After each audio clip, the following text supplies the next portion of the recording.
Hey everyone, Chris here from Lifeline EMS Training. Today we're going to take a second to go over EKG Basics. So it's the sticker, squiggles, and sending. So we're going to hit the core content for the EMT national curriculum, as well as just some good basics to know. So really what we're doing is with EKGs is we're trying to monitor and measure the heart's electrical activity that's generated from the heart muscle, specifically the heart cells. And when we go through this and we remember there's actually all muscle in the body generates electrical impulses. So when we're using an EKG setup to get that measurement, we're looking for a certain frequency or a certain um, type of electricity. So it's very important when we're measuring it to go through some of the core things we're going to speak about. So there's prepping the site, there's the areas we're going to put our probes, and then there's our voltmeter. And really at the end of the day, an EKG machine is nothing more than a glorified voltmeter that's looking at a specific voltage range, and that's the one that the heart's putting off. So just like with anything when we measure electricity, let's take a car battery, for instance, we want to make sure we have good connection when we're measuring. What we don't want is our volt probes to get poor contact. If they get poor contact, we're not going to get an accurate reading. And if we're doing this test to get the EKG, probably doing it because we need a good quality rhythm. So there's some things we need to do to prep the site, just like with the probes or stems on that battery that was corroded.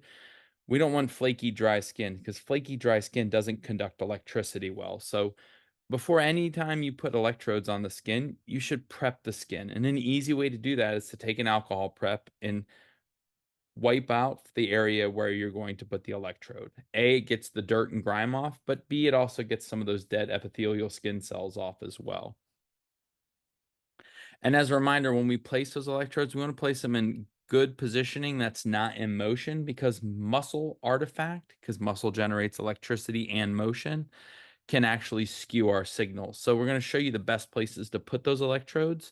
But as a reminder, we're measuring muscle electricity. We're specifically targeting the heart, but other muscle like skeletal muscle will also generate electricity and can give us a bunch of artifacts so we don't get a clean tracing. Edema will do it too. So fluid in between the tissue area can actually impact the signal quality of our electrical tracing from our EKG as well. So remember, don't put electrodes on areas that are really, really swollen and puffy. And you don't want to put it over top of bone because bone actually refracts or blocks that electrical uptake. So when we talk about placement of the chest leads, we're going to talk about how to landmark it appropriately so you're going into the spaces in between the ribs. So this is what a good tracing looks like here. You see a nice good, in this instance, P waves. That's the top or the SA node of the heart going across the atria, firing. And then you see the ventricles depolarizing or discharging. And then you see the ventricles repolarizing here. We have a nice clean tracing so we can see all of those waves there. Here's a case of artifact. An artifact can be a bunch of things, like we said earlier. It could be movement, person's jittering, they have Parkinson's or shivers or shakes, or you're going down the road and you're hitting a bunch of potholes or bumps. Or this could be because the electrodes are over top of a bunch of, 3,000 layers of dead skin from the person who hasn't showered in over a month, and you're not getting a good signal quality. So the anatomy of an electrode. So we have the gel here. So this area actually, when you put it on or stick it on to the patient, this actually kind of moisturizes that area and hopefully helps get better conduction. We have the adhesive area here, which is what adheses to the skin so they don't fall off. We have the clip. This is what we clip or connect the electrode cable to. And then we place these on. You may also get the diaphoretic electrodes. These are a little bit more expensive, but they're worth every penny. And you'll see sometimes this little gray spot on them. This is actually really, really fine grit sandpaper, and it's used to actually kind of scrape off the dead epithelial cells, like a loofah, if you will. There's three cable types, or multiple cable types. The first one is the 3-lead. So you see black, white, red, and we'll talk about where these go.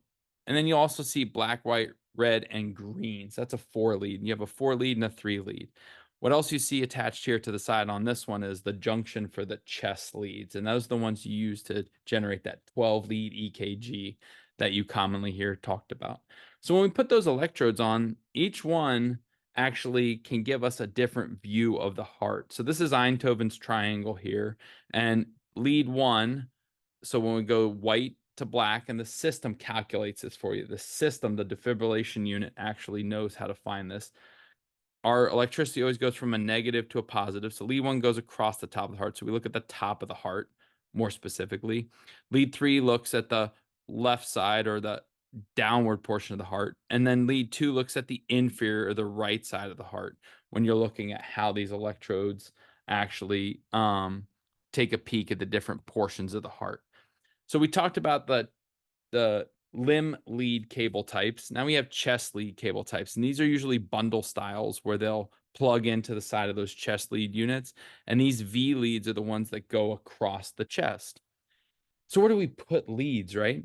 Well, the limb leads by nature would go on the limbs. So you would look for things like here, here, here, or here. So the limb leads, if you read a lot of the manuals, say to put them on the inside of the forearm and the inside of the ankle because there's low muscle density there and a reduced amount of movement.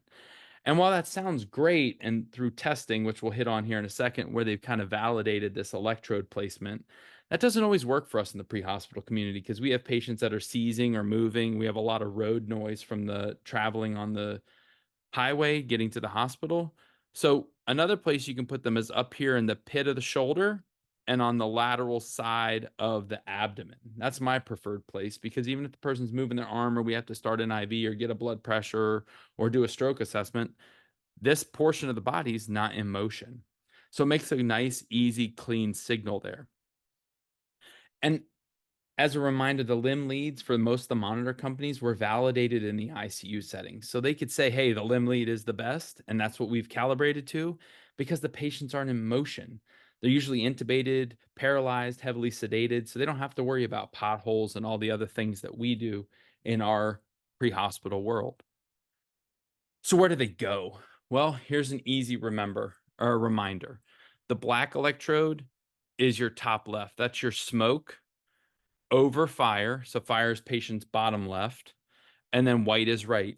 Or you'll commonly see black is left arm, white is right arm, red is the left leg, green, which is the ground, as right leg. So if you remember smoke over fire and white is right, you can get the three. And if you have a four lead set, the green just goes opposite, just like on a traffic light of red.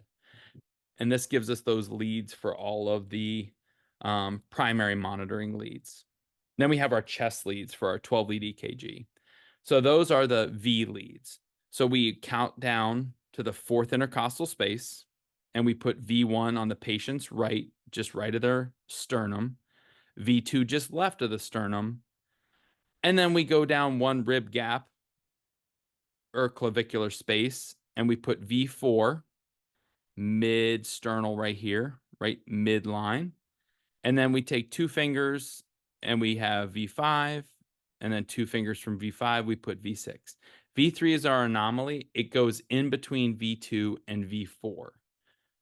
So here's a side view of V4, V5, V6. So V4 is mid clavicular, two fingers over V5, two fingers over V6. And this gives us our chest leads to complete our 12 lead EKG. So what does that look like when we're acquiring a 12 lead EKG? So we've placed our electrodes, we have our limb leads and our chest leads. Well, we got to hit 12 lead. So depending on which monitor you use, and you turn the dial to put the patient age in and the sex because it actually calculates an interpretive analysis based on that data from a different algorithm depending on which monitor company you use. And then the 12 lead prints out and you have your 12 lead. Here to the left, you see your lead one, your lead two, your lead three, like we talked about with Einthoven's triangle. These A leads, augmented leads, they're calculated. The system uses these leads, so hopefully they're in the right spot because it calculates these leads based off these leads. So these are augmented leads, meaning they're computerized. They're ones that the system calculates based on where these are performing. Then you have your chest leads. So these are your V1, V2, V3, V4, V5, V6. These leads over here are the ones that you utilize for the remainder of your 12 lead EKG. So how would you transmit this? So you've acquired a 12 lead, you need to transmit it to the local hospital or to one of your agency units. Here are some examples of interpretive analysis findings on the 12 lead EKG that warrant transmission to the hospital.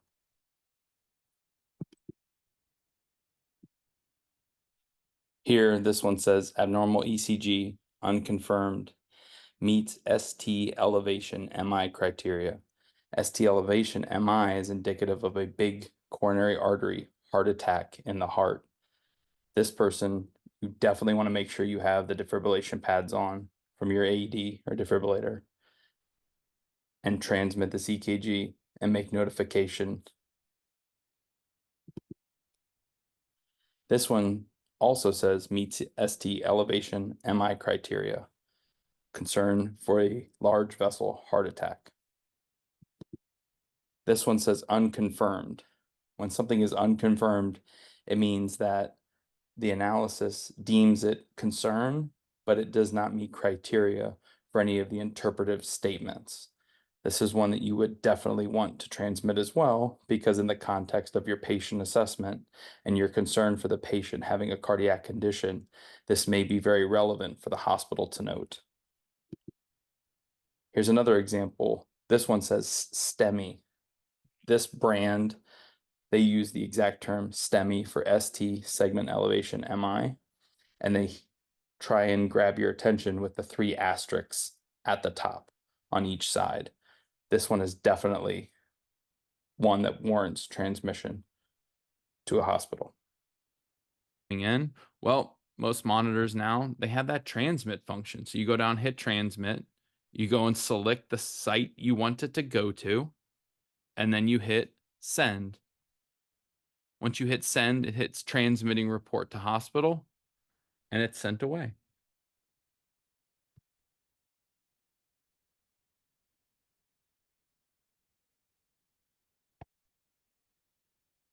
So we hope to help you with the basics of EKG acquisition from the electrode to placement to transmission. And as always, if you have any questions, hit us up at info@lifelineemstraining.com. We hope you have a great day.